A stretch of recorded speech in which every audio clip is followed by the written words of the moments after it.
Hey guys, this is Hemant from Edureka. Today's session is going to be on Azure training. So without any further ado, let's move on to the agenda to understand what all will be covered in today's session.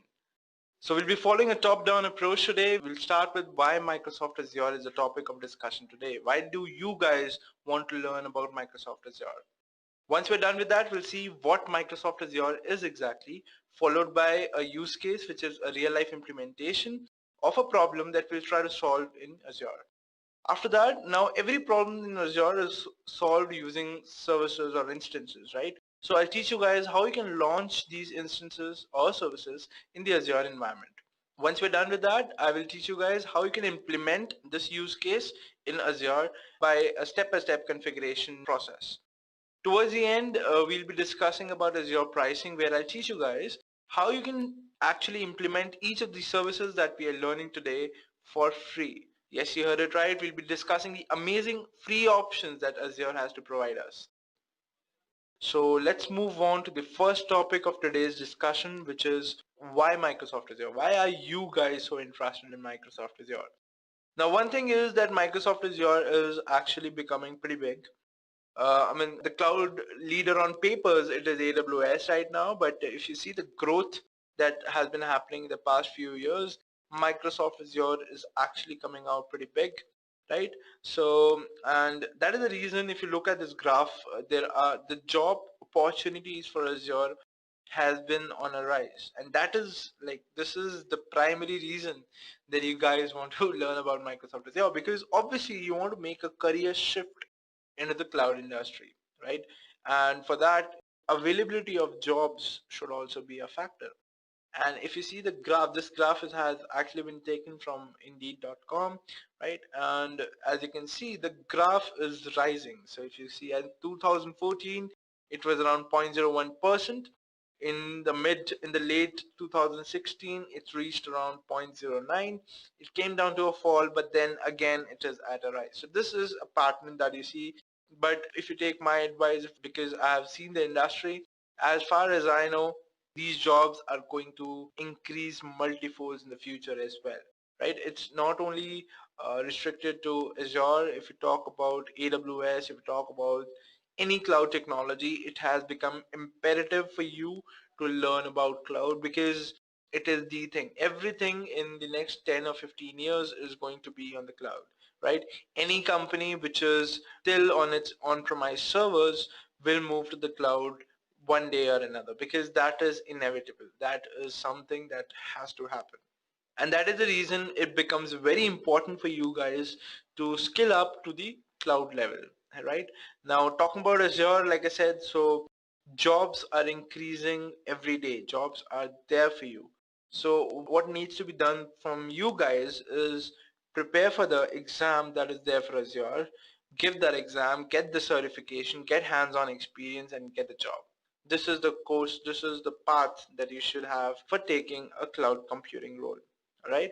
Having said that, so guys, this is the reason why we're learning about Microsoft Azure today. Moving on, let's understand what Microsoft Azure is exactly. So Microsoft Azure is a growing applications through Microsoft's global network of data centers, right? So by using the Microsoft infrastructure, you build, deploy, and manage applications on the Azure environment. And like Azure, like I said, it's a cloud provider. It provides you the cloud services.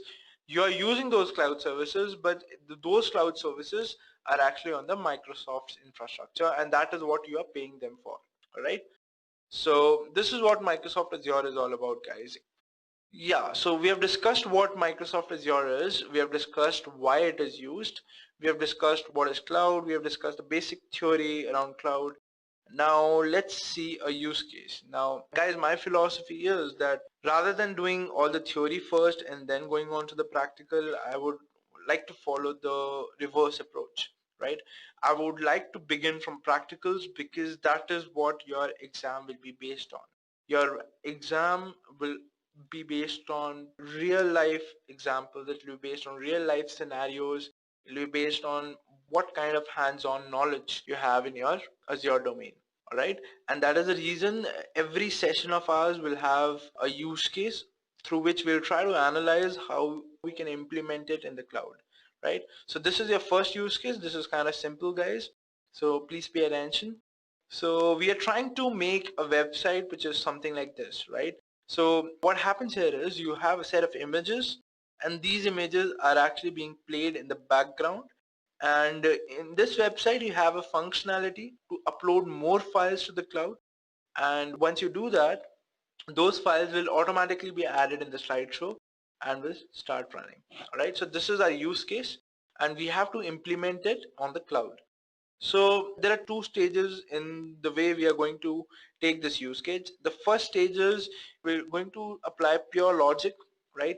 We are going to understand how we can actually deploy it on any cloud service, right? Not only Azure, but any cloud platform which is out there.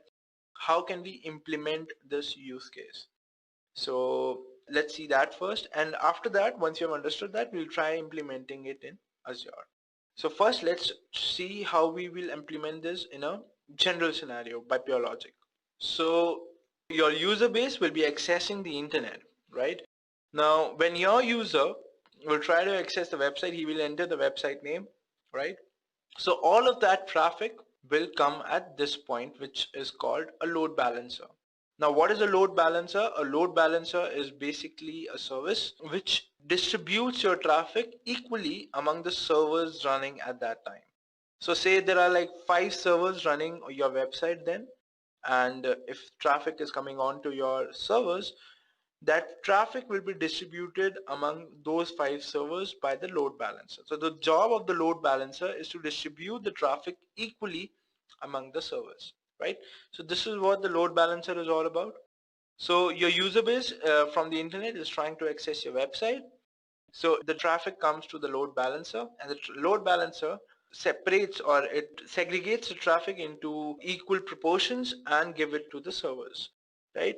So once the traffic comes on to the servers process the request. And if you talk about our website, so our photos are actually stored on a file system, right? So whatever files you are uploading, or whatever files are there which are already been uploaded, are there on a file system, all right? So it will access that file system for fetching those files. But our servers, they don't know what files do we want, right? So what is the, like say for example, I upload a file, and before uploading the file, there were 3 pictures running in the background. So my server should know what are those 3 files that I have to access, right? There should be a list of those files that the server has to play in the background. Now that list of files is actually stored in a database, right? So what my servers will do is it will first get that list from the database, right? And once it gets that list, it will fetch that list of files from the file system. Say there are around 5 files in the database.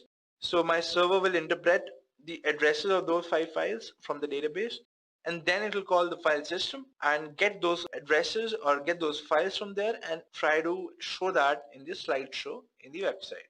Now when we upload the file, what happens is first your database is updated, right? So whatever file is being uploaded to your servers, that file is renamed according to whatever parameter you have set, because it has to be unique, right? Each file has to be identified with a unique name, right? So it renames that file to that unique name and then stores it on the database. Once entry has been made on the database, then it gets uploaded onto the file system, right? So guys, this is the architecture of your application. This is the logic that we'll be following today. What is the case when the servers will automatically increase their number when the traffic increases? Like I told you guys before, that when the user base is trying to access the website and the user base increases, right? So if say around you have 3 servers as of now, and those 3 servers are not able to handle the traffic, your website becomes slow, the processing becomes slow. So I told you guys, if that is the case, the servers increase automatically, right? So this phenomena in any cloud technology is called autoscaling. So you set a metric in autoscaling saying, say if CPU goes beyond 60%, then increase the number of instances. When I say instances, I mean the servers, right? So if the CPU usage of your servers increase after 60%, or above 60%, there will be an increase in the instance. And when there's an increase in the number of servers, your load balancer will identify, okay, there were like 5 servers before, now there are 6, so it will distribute the traffic accordingly, and hence your CPU usage goes down and your latency or the response time of your website is maintained. So let's try to implement this architecture in Azure now. So we understood how we can actually architect this use case in a general way, right? Let's see how we can implement it in the Azure environment. So in the Azure environment, the servers that you're trying to implement is actually provided to you by a service called the app service. What is app service? We'll be discussing in the further slides. Then let's talk about the load balancer and auto scaling. So the load balancer is actually implemented by the Azure load balancer and auto scaling, right? Having said that, then we talked about the database. So database is the MySQL database that we'll be using in Azure. And then you have the file system, which is called blob storage in Azure. What are these services? You might be confused. Okay, what is Azure Load Balancer? What is App Service? What is MySQL Database? What is Blob Storage? Don't worry, I will explain everything to you in the coming few slides. So let's go ahead then. So these are the services that you'll be using in Azure. Now let's go ahead and understand these services one by one. So let's talk about the app service first. So the app service is basically a part of the compute domain, all right? And in the compute domain, you have a lot of services. But why are we using the app service? Let's understand that. So there are basically 3 kinds of services in the compute domain if we talk about in a very broad sense. The first service is called the virtual machine. Now what is a virtual machine? A virtual machine is just like your traditional computer that you have in your in-house data house. It is a computer that is accessible to you and you can do anything with that computer. You have all the rights to that computer. All you have to do is basically what you will do with a virtual machine is you will say that I need this much RAM, I need this much storage, and I need this much configuration. Please give me a computer. So Azure will create that virtual machine for you, right? And it will give you the IP address and the password for that machine. What you can do is by remote desktop connection, you can enter that IP address, enter the password, and you'll be able to connect to that computer. Now once you connect to that computer, it is your computer now. You have the access to the user interface. You can do anything on this computer. You can make it a website server, you can make it a worker tier environment, you can use it for image processing, right? You can do multiple things on a server like you might be doing on your server as well, right? So this is what virtual machines is all about. You can configure it to become anything. Our next service is called the app service. So it is basically an automated version of a virtual machine, but with limited possibilities. When I say limited possibilities, this service is actually very more focused, right? So app service basically it doesn't give you the access to the user interface, all right? But that gives you a more simple interface to deal with, because if you were to host a website on virtual machine, you would have to configure the virtual machine, you would have to configure the firewalls, you would have to install the necessary software. Like say for example, you have a PHP website, right? So you would have to install the PHP software on your virtual machine, and then you would have to copy those your website files or the files that you have coded into a specific folder, and then you would have specify the configuration for your firewall and everything, right? So there were a lot of things that you had to do in your virtual machine. With app service, you don't have to do anything. You just have to specify what language you want. Say for example, I want a PHP website, so I'll select PHP. I'll do next. Then it'll ask me what kind of configuration of servers I want. I'll specify the configuration. I click next, and that is it. My website will be deployed automatically. It'll ask me to upload the files. I'll upload the files. It'll automatically send it to whatever folder it is required, and it is done, right? So this is the power of app service, right? It is more automated because with virtual machine, everything had to be done manually. But with app service, everything happens automatically. I just have to upload my files, right? So this is what app service is all about. Like I said, so app service is basically used to deploy an application, all right?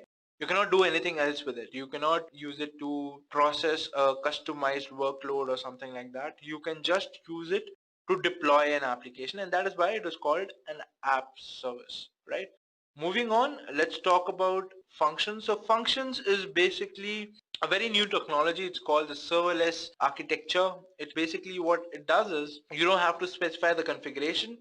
You don't have to specify anything. You just have to upload your code and it executes it for you. But it will not deploy any application for you. For example, you want to host a website, it will not do that. It just does processing. In the sense, it will only do background tasks for you. For example, if you have, let me take an example which uses both these services. If you have, say, an application like Instagram, right? So user uploads his image on your application, and then your application has to store that image. Now, before storing that image, maybe you want to compress the image, or you want to apply a filter to it, or whatever, right? So from your application, the file is uploaded, and now these many tasks have to be done. If these tasks are actually configured in your code, which is actually uploading the file as well, it will actually increase the overhead on the server which is hosting your application. But what we can do is, the way things happen today is everything is distributed, right? So from your application, only the file will be uploaded. Once the file is uploaded, right, the tasks will be the tasks like renaming the file or compressing the file or applying the filters. Everything will be done using the functions. So the function will get invoked whenever the file is uploaded using the app service, and the function will execute all the tasks that have to be done on that particular image. This reduces the overhead on the server which is hosting your application, right? And you have your background tasks will be implemented by your functions, and then will be stored in the respective file system, whatever you have coded your function to do, right? So this is basically the difference. So recapping again, virtual machine is basically a computer. You can configure it to do anything. You can actually use app service in a virtual machine manually. For example, you want to deploy an application, you can use it by configuring your virtual machine, right? You can also use it as a function, your virtual machine, that I mean to say, as in you can configure it to only execute background tasks. But the thing is, you have to configure everything manually. If you want an automated version, you can go with app service. App service is used to deploy an application, right? But if your use case is not about deploying application, you want to do some raw processing, you might as well opt for functions, which is a service which is not used to deploy an application, but is used to execute background tasks. All right. Like I said, we are using the app service. Why? Because we are deploying a website, right? So for deploying a website, I need app service. So it cannot be done using functions. It can be done using virtual machines as well, but it will need a lot of manual work. And our job is to make everything faster, right? So cloud computing is all about speeding up things. The speed of implementing is increased, right? So I'll rather use an app service and upload my code on the app service, and it will deploy the website for me, right? It's that simple, guys. Let's move on to the next topic of today's discussion, which is the blob storage. So the blob storage is basically the file system that you need to upload your files, right? You definitely need a file system. There is no alternative to this, right? So your blob storage is the place where you'll be storing your image files. But why did we choose the blob storage? Why not some other service from the storage domain? Let's discuss that. So in the storage domain, basically you have three kind of services. You have more services as well, but these are the three main services in the blob in the storage domain. You have the blob storage, you have the queue storage, and then you have the backup, right? So the blob storage is, like I said, is a file system on which you can upload any kind of file, right? And that's about it. There is nothing more to blob storage. This is the thing. Next is queue storage. So queue storage is basically a queuing service. Whenever you have to synchronize tasks, say for example, process 1 has to be done before process 2, and process 2 has to be done before process 3. So what you can do is you can bundle these tasks in a sequential manner, and you can add it to the queue storage, right? What the queue storage will do is it will actually hold these tasks according to the sequence that you entered, right? And whenever the queue storage is accessed, it will give them only the first task, not the second task or the third task first. So the way it functions is like this. Say for example, like I said, the image processing application, I want to rename the file first, then I want to add filters, and then I want to store it on the file system. So these three tasks, I will write it down and I will add it into the queue storage. Now, say these tasks will be done by my functions, all right? So what functions will do is it'll try to interact with queue storage and it'll ask for a task, all right? So queue storage will give the task to functions in a very sequential manner, in the sense that it'll first give it the task to rename the file. So it'll rename the file. Once that task is done, it will again try to access queue storage, and then queue storage will give it a task to filter the image or apply filter to the image, right? Then it will apply a filter to the image, it will be done with that, and then it will try to again the queue storage, and then it will see that, okay, now it has to store that file in a file system which is specified in the code, right? And it will pick that task, do it, and be done with the first file, and then it will again access queue storage, and the process goes on, right? So basically queue storage is used to give a sequential manner to the processes that you're trying to execute. Having said that, this is about queue storage. Then comes backup. So backup is a service wherein you can store your infrequently accessed data, right? What is your infrequently accessed data? Could be, for example, in my company, we take a record of everything, right? We take a record of every class that we do. We take a record of every query that you guys raise. Now, say the classes that were taken, say like 2 years ago, right? And as obviously I cannot delete those classes because they have to be kept for record.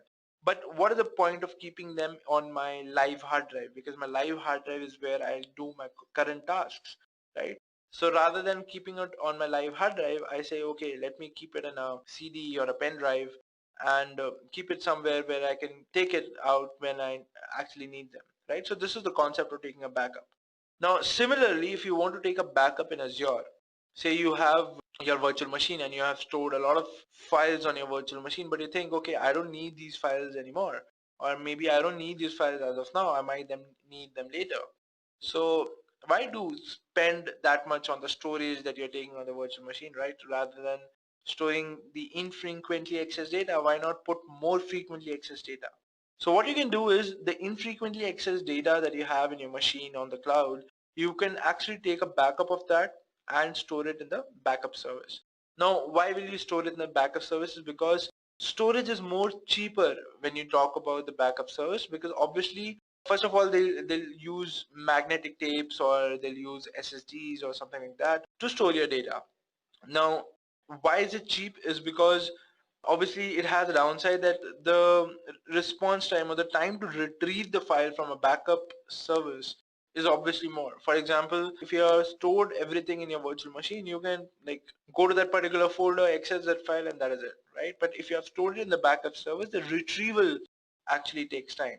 But it is worth it because you don't use that file every day, right? You won't be using it, and also you're paying less, so it doesn't pinch you that much because you're paying less and you are not using that file very frequently as well. So why not put it in the backup service?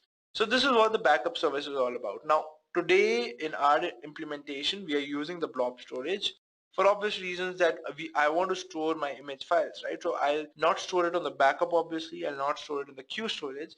I'll store it in the blob storage because that is what that service is meant to do. Now, our next service from Azure is the MySQL service from Azure. It is basically a MySQL implementation on the Azure infrastructures, right? So you can use any database you want. In Azure, you have an SQL service, which is purely SQL. So if you're comfortable with that, you can use it.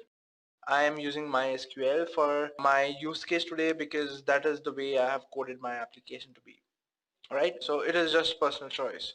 The next service that we are going to talk about is auto scaling and load balancing. So like I said, load balancing is when you want to equally distribute your traffic among the number of servers that are running that time.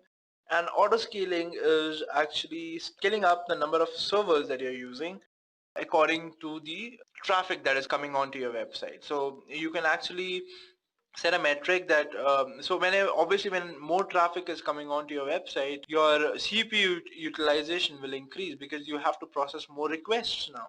Yeah, so your server will be processing more requests, and that is the reason your CPU usage will increase. So you can actually set a metric. Let's say my CPU usage, when it increases 60 or 70%, increase one more instance or increase 3 or 4 more instances. Right, so it is based on your personal use. So this is what auto scaling is all about, and obviously when you're using auto scaling, the number of servers is changing constantly. You need a load balancer along with it, right? The load balancer, so that say you have 6 or 7 servers which are running right now, and say the traffic decreases and it sees, okay, now the CPU utilization is going down, so it will reduce the number of servers, right? So when it will reduce the number of servers, the load balancer should identify, okay, though there were 7 servers before, now there are like 3. So you'll be distributing the traffic according to those 3 servers, right? So the load balancer actually plays a very important role in the auto scaling process. Having said that, so this is how auto scaling actually works. So say you have 1 server, right, and the usage increases, it goes on to become 2 servers, and then again the usage increases, it becomes 3 servers, right? Now when the usage decreases, these 3 servers can be reduced to 1 server or can be reduced to 2 servers. So this is a diagram representation of what auto scaling is. We talk about load balancer, like I said, so load balancer is a very crucial part of the auto scaling process, because load balancer is the part which actually distributes the traffic according to the number of servers that are running at that time, right? So this is how the process works. The traffic comes onto the load balancer, and the load balancer sees how many servers are running and distributes traffic according to that. All right. Okay, so we are done with the services. These are the services that we'll be using today. So now we'll see how we can launch these services in the Azure user environment. So guys, we'll talk about the app service first. We'll see how we can launch an app service in the Azure UI. Okay, let me show you the user interface for Azure now. So guys, this is how the user interface for Azure looks like. You have all the services listed there on the left side, right? And this is the dashboard. This is called the dashboard. Whatever services you launch, you can pin it here for basically getting access quickly. It is just like a desktop on your computer, which has all the shortcuts and everything, and this is what the dashboard is actually used for. All right, having said that, let's see how we can launch the app service in Azure. So first you will click on app services. As you can see from here, you can click on app services, and moving ahead, once you have clicked on app services, you will reach this page. Click on create app services, and then you'll click on web app, and that is it. Let me show you how you'll do that. So you'll click on app services, click on create app services, you'll go down, click on web app, and over here, as you can see, after this you will reach the screen wherein you will see that you have 4 options. You can either code your website in .NET, PHP, Node.js, or Python. So if it is either of these 4 languages, you don't have to do anything. You just have to upload your code in this web app that you'll be creating, and your app will be deployed automatically without installing any software, without doing any configuration, just this. All right. Okay, so once you have reached this page, you will click on create. So let's click on create, and then you will reach the screen. So now you have to give your application some name. So let us give us this name as Edureka-01. So it says everything is fine. So this subscription is pay as you go. Resource group is something which you can create or you can use as existing. So resource group is something, it's a group of all the resources, right? So if we'll be creating a storage account, we'll be creating database account, we are creating an app service, right? So all of this will come under one group. It can be clubbed in one group and it will be called as resource group. So any changes that you want to put across the group, you can do to the resource group. All right, we'll be discussing in detail what a resource group is in the further modules, but for now, all you should understand is that a group of resources is called a resource group. So if you have an application and it's utilizing, say, 3 or 4 resources, it's better to put those resources under one group. All right, so this is about that. Then you have the app service plan. So app service plan is something as in what kind of computers you use and everything. So let's create a new plan for you so that you understand it better. Under the pricing tier, this is the main part that you have to select, guys. You can select the app service plan. You can give it some name. Let's give it as app service -1. All right. And this is my app service plan. You can select what kind of plan you need. Let me select the basic plan as of now and click on select. All right. And then click on OK. So this was about app service plan. You can click on application insights, which basically gives you the monitoring tools For now, let's not discuss it. Let's not go into it. We'll be discussing it later. And now let's click on create. So I am ticking the pin to dashboard, which will basically create a shortcut on my dashboard to this application. Comes in handy, and that's it, guys. You will click on create. All right. So now my application is being created. Okay. So, all right. Why my web app is deploying? Let me go back to my slide and let's jump on to our next service, which is blob storage. So like I said, blob storage is just like a file system. You need a file system to store your files, right? So that is what the blob storage is all about. Let's see how we can create a blob storage instance in Azure. So you will reach, this is the dashboard, you reach the screen and you will click on storage accounts. Once you have clicked on storage accounts, you'll click on add, and that is it, guys. Nothing much required. Let's go ahead and do this. I'll go here, I'll click on storage accounts. I will reach the screen and click on add, and I will start entering the value. So let's give it the name called Edureka-01. So this is taken. Let's give it name as Azure Edu, right? This name is available. Alright, so the performance should be standard because this is a demo. Replication is not required, so I'll say locally redundant storage. Storage service encryption is not required. Secure transfer is not required. And subscription is pay as you go. Okay, resource group. Let's select Edureka-01 because this is the resource group that I selected earlier, right? And let's pin it to dashboard. So we'll click on create. Alright, so my web app has been deployed already and my storage account is also being deployed. Alright, so this was about it. Let's go on. Let's see for our MySQL now.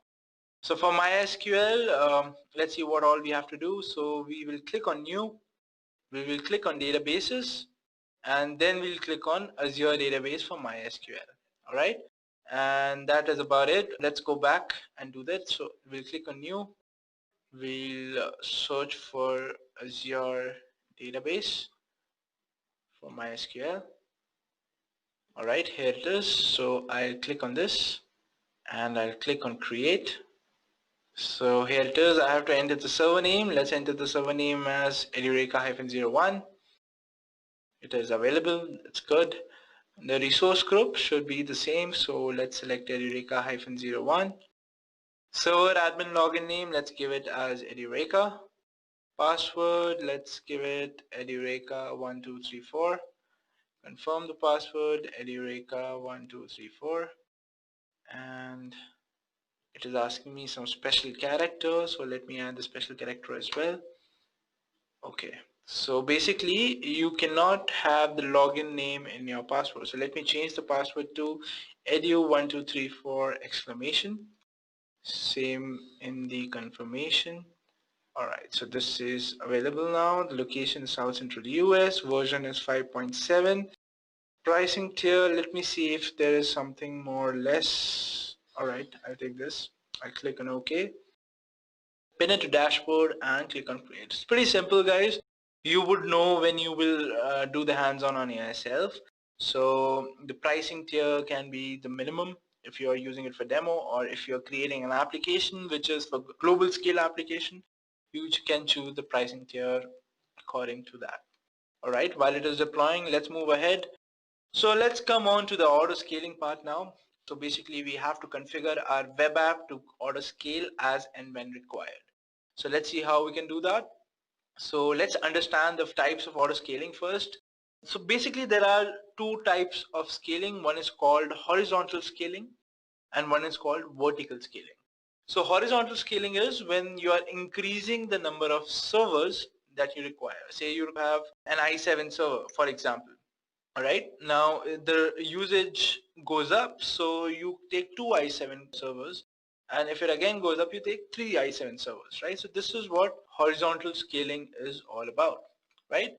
Let's come on to vertical scaling now. So vertical scaling is when you are increasing the capacity or the configuration of your system. Say you were using an i3 system before, right? The traffic increases, so now you're using an i5 system.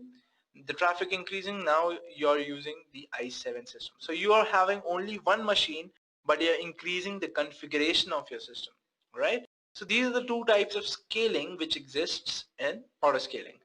Also, the other way is manual scaling. So you can also manually scale up the number of instances or the configuration of your system, right? So the way to do that is to manually go into the service, change the pricing tier, and you're set. This is how you manually scale. Auto scaling, I'm going to tell you in a couple of few slides. Also guys, when you are auto scaling, like I said, load balancing is automatically attached to it.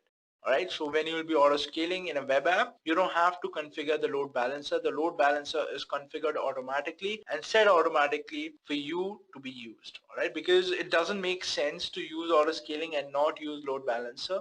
And that is the reason Azure has automated the process of attaching a load balancer when you're using auto scaling. Alright, moving ahead guys, let's see how we can launch this instance. So guys, first you will click on app services. You will go to your particular instance that you have launched. You will go to scale out and you will click on enable auto scale. Alright, so let's do that. We will go to app services, which is here. So this is my instance that I've launched. I'll click on Edureka -01. I'll go down and as you can see, I have two options. I have scale up and I have scale out. When I click on scale up, you will see the pricing tier, so I can increase the configuration of my system, right? But this is not what I want. I want to scale out, which is I want to increase the number of instances running right now, right? So it says auto scale is not supported for basic tier of web apps. Okay, so let me change my configuration. All right, so if I go to scale out now, you can see that I have the option to enable auto scale. So I will click on enable auto scale and then let's give it a name. Let's give it a name as Edureka Auto. All right. So my auto scaling property name is Edureka Auto. The resource group is Edureka -01. Right. So now you have an option to scale based on a metric, which is based on some statistics like the CPU usage or the memory usage or anything, right? And the other one is scale to a specific instance count. So for example, whenever the traffic increases, say you were one instance now, like increase to 5 instances, all right? So these are the two options. We'll go with scale based on a metric, and scale out and scale in your instances based on metric. All right, so let's add a rule.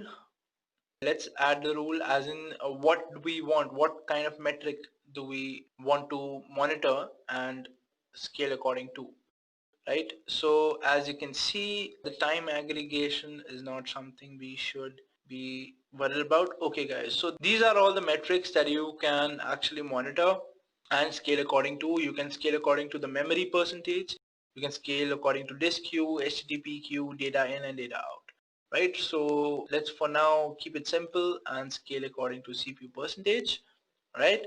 The time is not something you should be worried about. And the operator, all right, so what should be the condition? So should it be greater than or should it be greater than or equal to? Let's keep it at greater than or equal to. So whenever the threshold is greater than, or whenever the CPU usage will go greater than or equal to 70 for 10 minutes. So you can set this as say 2 minutes, all right? Okay, so it says that it should be between 5 and 720. Okay, so let's keep it at 5. And increase count by. So let's see what all options we have here. So you can increase by percentage, you can increase by count, 2, as in if you were 1, you can increase it to 10, right? And you can decrease the count or you can decrease the person by as well. Alright, so when you are auto scaling guys, you have to set two rules. One is the rule to increase, and obviously one rule is there to decrease. So whenever the traffic goes down, you have to decrease your instances as well. So for now we are setting the increase rule. So let's set the increase count by option. So how many instances should it increase? I think 1 is a fair number. And cooldown is something that is actually there when you are, say you auto scale right now, right? And then say you auto scaled 1 minute back and again the CPU usage goes up. So rather than going on and scaling up again, what you can do is you can wait for 5 minutes and watch the metrics, right? Because it doesn't happen in a second that your CPU usage will go down, because there are a lot of services which are actually running, right? So you can wait. Once your new server has been deployed, you can wait for the traffic to be transferred to that server as well, and then you can see the metrics go down. All right, for that we keep something called cooldown minutes, right? So we have the default is for 5. Let's keep it at 5 only, and now this is it, guys. There's nothing else to configure. Let's click on add. Alright, so as you can see, this rule has been set. Let's add one more rule to decrease. So the CPU percentage is fine. The operator should be less than or less than, right? So whenever the threshold is less than 50%, decrease count by one instance, and let the cooldown be this much. All right, so again the cooldown logic goes here as well. Say you decrease an instance, and again your CPU is still low, because it takes time for your traffic to get transferred to the server number it has decreased down to, right? So let's keep the cooldown minutes. So we'll click on add now. Alright, so we have added the auto scaling rule, guys. This is it. There's nothing much to consider.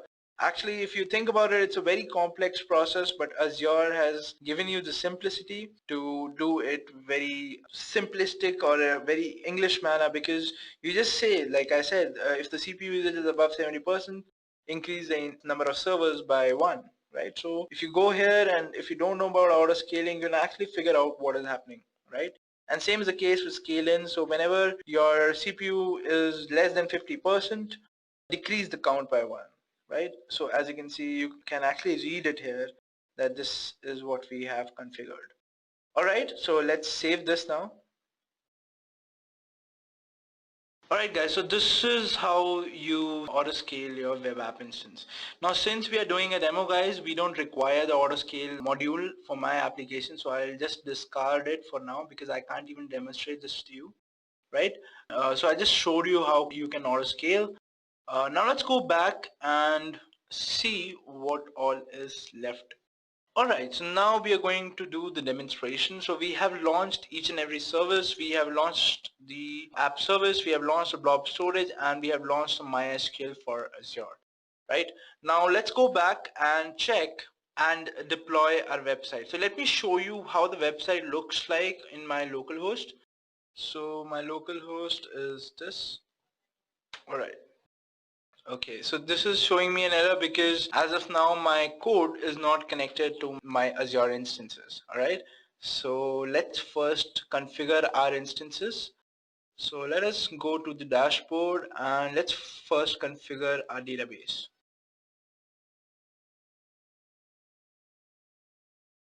Alright, now for configuring your database, the first thing that you have to do is connect to it, right? Now the way you can connect to it is using the command prompt. For that, you have to click on connection security. Now you cannot connect to your database just like that. You have to configure your IP address in the set of rules that are there for the firewall of the database. And when your IP address is listed there, then you can connect to the database. Let me show you how. Let me show you that you cannot connect as of now. So I will launch the command prompt. I will go to my MySQL installation. All right.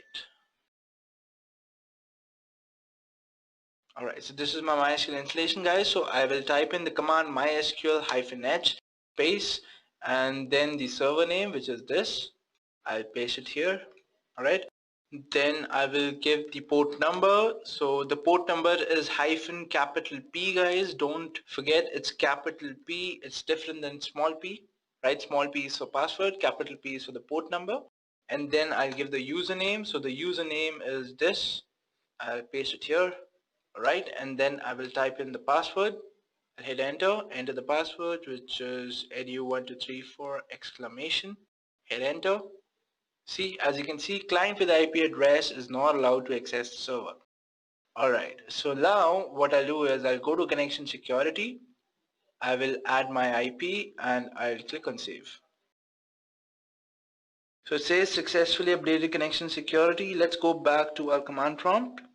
Execute the same command again, type in our password, and now As you can see, I have successfully connected to my database. Now I can create a database here called Edureka. Let me create a database. Let me clear the screen. Oh guys, I forgot I'm working on Windows. So in Windows, you cannot clear your MySQL screen. Alright, so if you were using Linux, you could have just typed in Control L and it would have been fine. Alright guys, so as I was saying, let's create a database called Edureka. So create database Edureka, and that is it. Then I'll type in use Edureka. I'll create a table. Let's create a table called image, right? And title name as this. One second. My column name is name. Alright, so I've created a table. So if I type in show tables, it will show me the table name, which is image. Alright guys, so this is done now. I have created a table. First I created a database called Edureka in my MySQL, which is hosted on Azure, and then I created a table called image in it, and the table has one column called name. Alright, so this is it. This was my MySQL. So my MySQL has been configured now. Alright. So my MySQL has been configured now. Let me go back to the overview. Alright, so my MySQL has been configured. As you can see in the databases, it will show that there's a database called Edureka which I just created. Alright, let's go back. You might have to add the web apps IP address as well. We'll do that later. Let's go to our web app now. Awesome. So we'll go to our web app. And guys, this is your web app. This is the URL for your website. We'll click on this URL and you will see a welcome page. This is your welcome page. So now what you have to do is you have to upload your code over here. Alright. So the way you can do this is using GitHub, or you can do it using FTP as well. Now I know most of you are from non-technical background, so you might not be knowing what GitHub is. So for now what I'll be doing is I will be using a FTP software called FileZilla for transferring my files. From the next session onwards I'll be using GitHub, and for that I have actually there is a video in your LMS which is a short tutorial on GitHub, how to use GitHub, which is enough for a demonstration. So you can go through that video before coming to the next session, and then we will be using GitHub. Alright, for now let's use the FTP software which is called FileZilla. Alright, so the way you can connect here is like this. So you have to create a deployment credential. Alright, so my deployment credentials is HR1. Let's give it a password, and the password could be, okay, let me give as Hemant199. Alright, and over here also Hemant199. Alright, let's click on save. Or maybe this username is not available, so let me give it HR12. Click on save. Okay, let's try this again.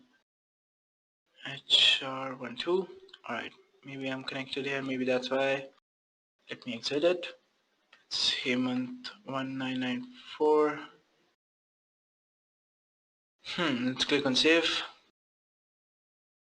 Alright, so I get the error out of here. Alright, so we have successfully reset the deployment credentials now. Alright, so what we can do is I will go back to my web app. Alright, so now I can get connected to my web app.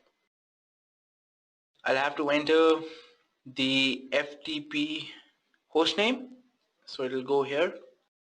One second. Alright, the hostname will go here. The username is HR12. Password is this, right? And what else? Alright, the username is this. I'm sorry, the username will be this. Alright, let's click on quick connect.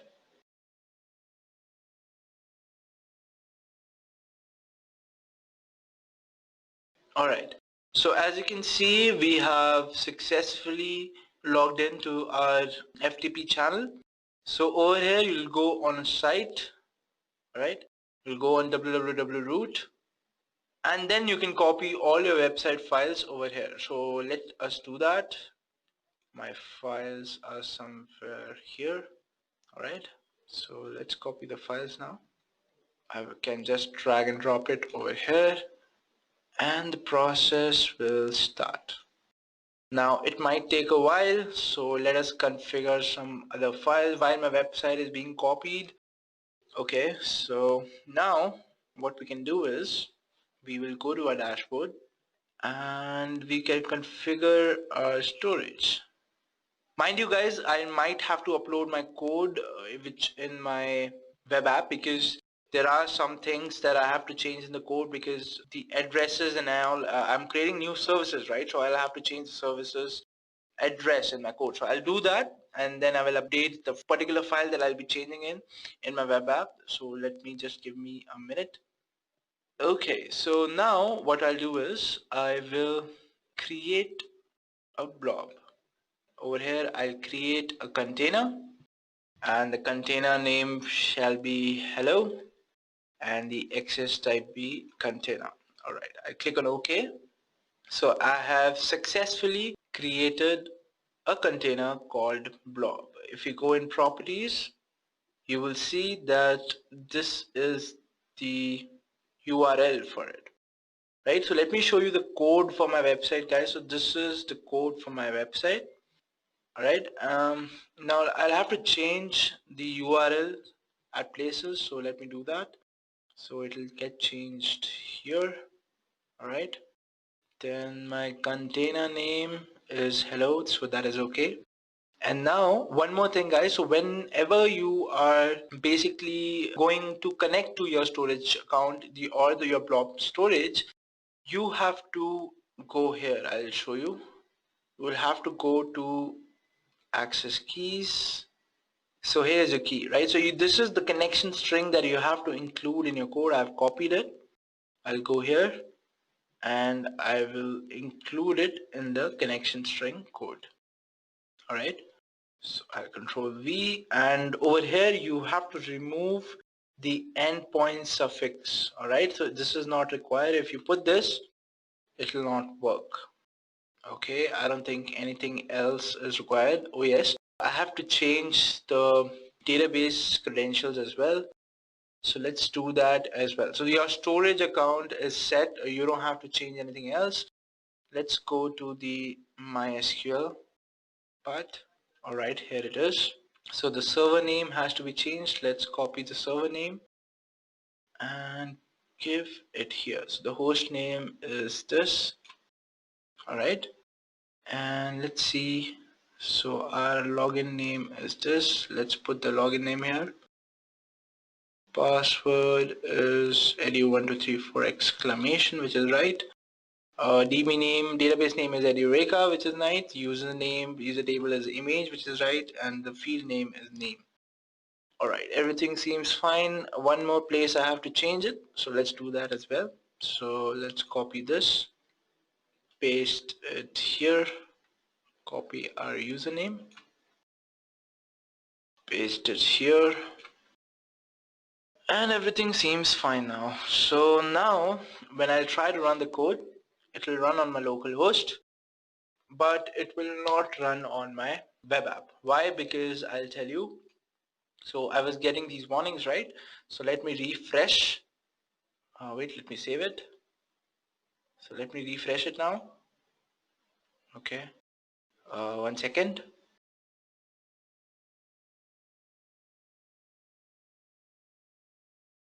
Okay, so say successfully updated. Let's go back and check whether it's working.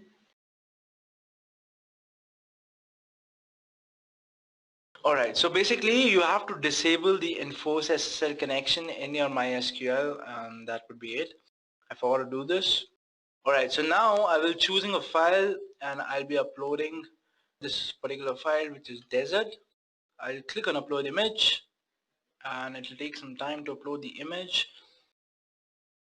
and it says well done, blob update complete. And as you can see, my image is loading. Let's check whether we have it in our dashboard, as in our storage account. We'll go to Azure Edu, we'll click on blobs, we'll go to hello container, and you can refresh it. And as you can see, there will be a file here which says 1496742468. Alright, so let me connect to my MySQL now again. Alright, just give me a second.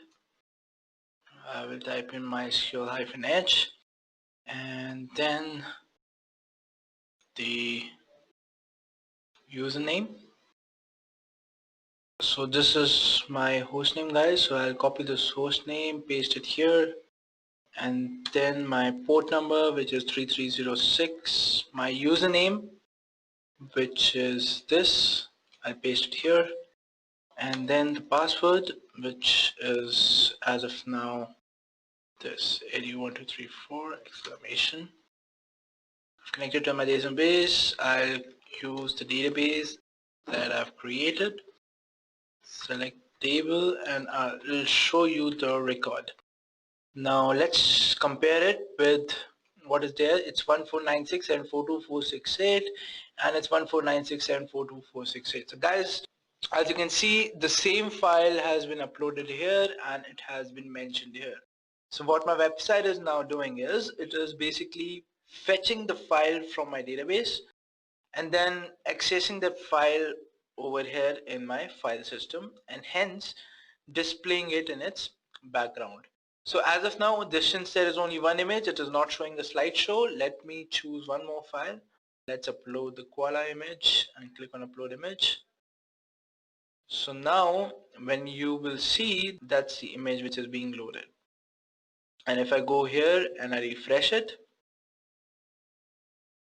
I can see that there are two images now here, right? And in my database as well, if I refresh it, I can see two images.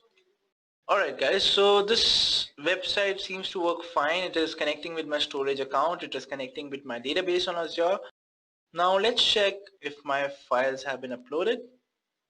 So it says, okay, this might take some time, guys. So let's wait, because we are all set here. We are done with everything. We are just waiting for our files to be transferred here, and then I'll show you how it works over there. Alright, so let's wait.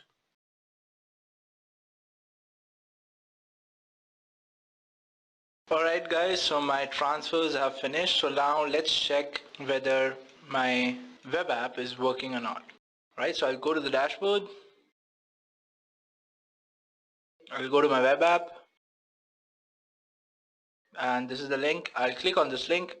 Now guys, like I said, you have to add the IP address of the web app in the MySQL as well. So when I go here, you'll see an error, right? And now, like I said, we have to send the index file again. So I delete the index file from the server from here.